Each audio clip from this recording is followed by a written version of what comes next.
இது வந்துட்டு 1/2 கேஜிக்கான மெஷர்மெண்ட்டு தான். இப்போ எல்லாமே அளந்து வச்சாச்சு. இப்போ 2 முட்டை எடுத்திருக்கேன். நம்ம ப்ரௌனிக்கு எப்படி 1/2 கேஜிக்கு 2 முட்டை எடுப்போம்ல, அதே மாதிரி இதுக்குமே 2 முட்டை எடுத்தாலே போதும். இதை நல்லா விஸ்க் வச்சு பீட் பண்ணி எடுத்துக்கலாம். ஆனால் நல்லா பீட் பண்ணி எடுத்துக்கிறலாம். இதை வந்துட்டு இன்னமும் டேஸ்ட்டாக்க நீங்கள் ஒரு பாக்கெட் பால் பவுடர் ஆட் பண்ணிக்கிட்டிங்கன்னா இன்னமுமே நல்லாயிருக்குன்னு சொல்கிறாங்க. உங்களுக்கு வேணும்னா அதுவும் ஆட் பண்ணிக்கோங்க. இப்போ நான் என்ன ஆட் பண்ணேன்னா, சர்க்கரையை வந்துட்டு பவுடர் பண்ணி ஆட் பண்ணியிருக்கேன். கண்டிப்பாக பவுடர் பண்ணி தான் ஆட் பண்ணணும்னு அந்த சிஸ்டர் சொன்னாங்க. நானும் பவுடர் பண்ணி ஆட் பண்ணிவிட்டு நல்லா கரையிற அளவுக்கு பீட் பண்ணிவிட்டு கொஞ்சமாக வெனிலா எசன்ஸ் ஃப்ளேவருக்காக ஊற்றிருக்கேன். ஒரு பின் சால்ட்டு போட்டேன். அது வந்துட்டு கிளிப் வந்துட்டு எங்கேயோ மிஸ் ஆயிடுச்சு. சும்மா பேருக்கு ஒரே ஒரு பின் சால்ட் போட்டுக்கலாம். இப்போ வந்துட்டு மைதா மாவை ஆட் பண்ணிக்கலாம். அதே ப்ரௌனி ப்ராசஸ் தான், வேறு எந்த டிஃப்ரெண்ட்டாகவும் எனக்கு தெரியலை. அதில் டார்க் காம்பவுண்ட் சேர்க்குறோம், இதில் மில்க் காம்பவுண்ட் சேர்க்குறோம், அவ்வளோதான். இப்போ நல்லா மிக்ஸ் பண்ணிக்கிறலாம். மிக்ஸை வச்சுட்டு நல்லா கட்டி இல்லாமல் மிக்ஸ் பண்ணிக்கிறலாம். சலிச்சு போடணும் அப்படிலாம் இல்லை. நம்ம மிக்ஸை வச்சு நல்லா இந்த மாதிரி பண்ணாலே கட்டி இல்லாமல் வந்துடும். நல்லா க்ரீமியாக கிடச்சிடும். பார்த்தீங்களா, ஒரு கட்டி கூட இல்லை. இதில் வந்துட்டு கொஞ்சமாக பேக்கிங் பவுடர் வேணும்னா ஆட் பண்ணிக்கிறலாம். அதுவுமே ஆப்ஷனல் தான்.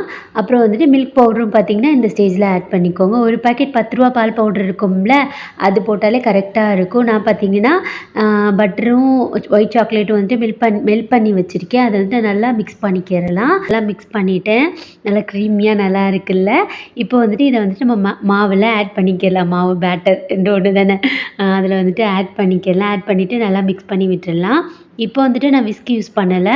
கரண்டி வச்சே நம்ம எப்பயும் ப்ரௌனிக்கு மிக்ஸ் பண்ணுவோம்ல, அதே மாதிரி தான் மிக்ஸ் பண்ண போகிறேன். ஃபஸ்ட் டைம் பண்ணுறதுனால எப்பயுமே நமக்கு ஒரு டவுட் இருக்கும், ஒழுங்காக வருமா வராதா அப்படின்னு சொல்லிட்டு இருக்கும்ல. அதே மாதிரி தான் எனக்குமே. சம்டைம்ஸ் வந்துட்டு நம்ம எவ்வளோ ப்ராப்பராக மெஷர்மெண்ட் போட்டாலுமே சொதப்பிடும். ஆனால் நல்ல வேலை இந்த தடவை அப்படியெல்லாம் ஆகலை.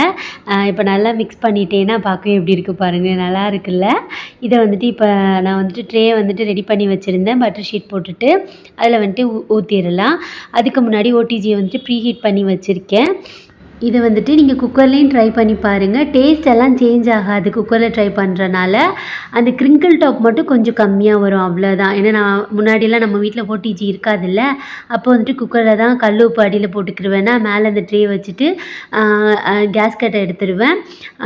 விசிலையும் எடுத்துகிட்டு க்ளோஸ் பண்ணி வச்சுட்டு ஒரு 45 மினிட்ஸ் அடுப்பை மீடியம் ஃப்ளேமில் வச்சு குக் பண்ணுவேன். சூப்பராக வெந்துடும். டேஸ்ட்டுமே ரொம்ப நல்லாயிருக்கும். நீங்கள் அந்த மாதிரி ட்ரை பண்ணி பாருங்கள். கொஞ்சம் சாக்லேட் போட்டுக்கிட்டேன். நார்மலாக இருந்த பிளாண்டிக்குமே அந்த சாக்லேட் போட்ட பிளாண்டிக்கும் நிறைய வித்தியாசம் இருந்துச்சு. ஒயிட் சாக்லேட் ப்ரௌனின்னு வச்சுக்கிடுவோம் நம்ம.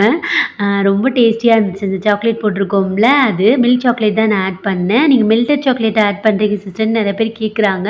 மெல்டட் சாக்லேட் ஆட் பண்ணலை, அது ரொம்ப காஸ்ட்லி. பண்ணுங்கள். இந்த வீடியோ யாருக்கெல்லாம் நம்ம சேனலை ஃபஸ்ட் டைம் பார்க்குறீங்க